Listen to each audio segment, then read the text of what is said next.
আসসালামু আলাইকুম রহমতুল্লাহ। প্রিয় দর্শক শ্রোতা, আপনাদের সকলকে দারুস সালাম স্টুডিওর আরেকটি ভিডিও পর্বতে স্বাগতম। আজকের খুবই ছোট্ট এবং গুরুত্বপূর্ণ একটি ব্যাপারে আপনাদের সম্মুখে কথা বলতে হাজির হয়েছে আমি মোহাম্মদ নেসারুল্লাহ। প্রিয় দর্শক শ্রোতা, আজকের ভিডিওটি খুবই গুরুত্বপূর্ণ, কেননা আমাদের জীবনে প্রায় সময় দেখা যায় আমরা অনেক সময় ঋণগ্রস্ত হয়ে পড়ি। দেখা যায় পরিবারে অনেক ধরনের সংকটের সম্মুখীন হয়ে পড়ি।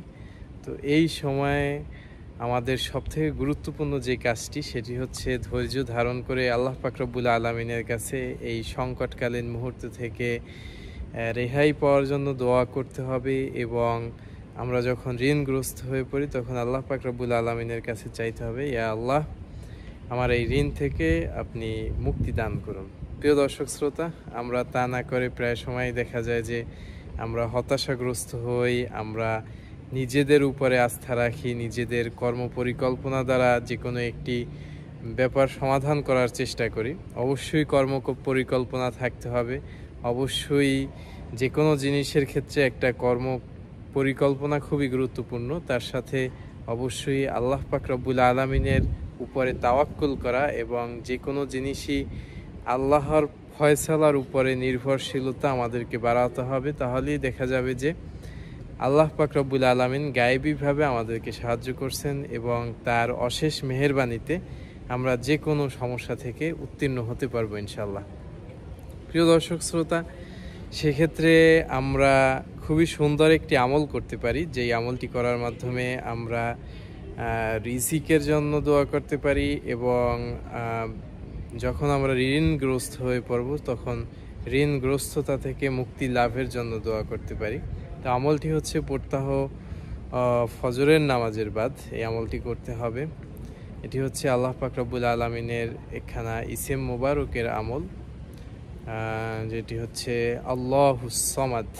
আল্লাহুস সামাদ এই ইসেম মোবারক প্রত্যহ ফজরের নামাজের পরে 100 বার পাঠ করতে হবে এবং মনে রাখতে হবে 100 বার পাঠ করার পূর্বে অবশ্যই আমরা কমপক্ষে হলেও 11 বার দুরুদ শরীফ পাঠ করে নেব এবং তারপরে 100 বার এই আল্লাহ পাক রব্বুল আলামিনের ইসেম মোবারক আল্লাহুস সামাদ এই ইসেম মোবারক পাঠ করব এবং আল্লাহ পাক রব্বুল আলামিনের কাছে, আল্লাহ পাক রব্বুল আলামিনের দরবারে প্রাণ খুলে মন উজাড় করে কায়মানা বাক্যে আমাদের যে সমস্যাগুলো রয়েছে সেই সমস্যা সম্পর্কে আল্লাহ পাক রব্বুল আলামিনকে অবহিত করব। ইয়া আল্লাহ, আমাকে এই সমস্যা থেকে আপনি হেফাজত করেন, রক্ষা করেন, মুক্তি দান করুন।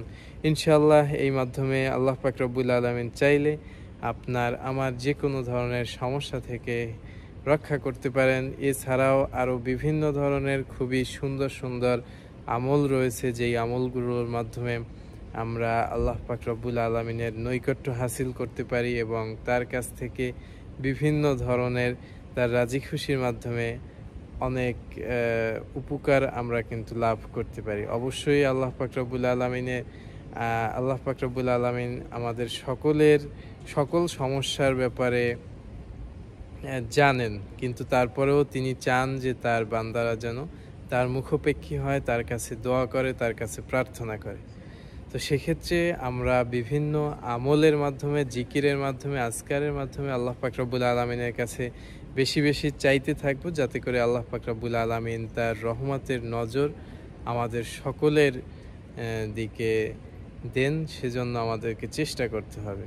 অবশ্যই আপনাদের যদি আজকে ভিডিওটি পছন্দ হয়ে থাকে, লাইক, কমেন্ট এবং সাবস্ক্রাইব করে আমাদের সাথে থাকবেন। সকলকে ধন্যবাদ। আসসালামু আলাইকুম ওয়া রাহমাতুল্লাহি ওয়া বারাকাতুহু।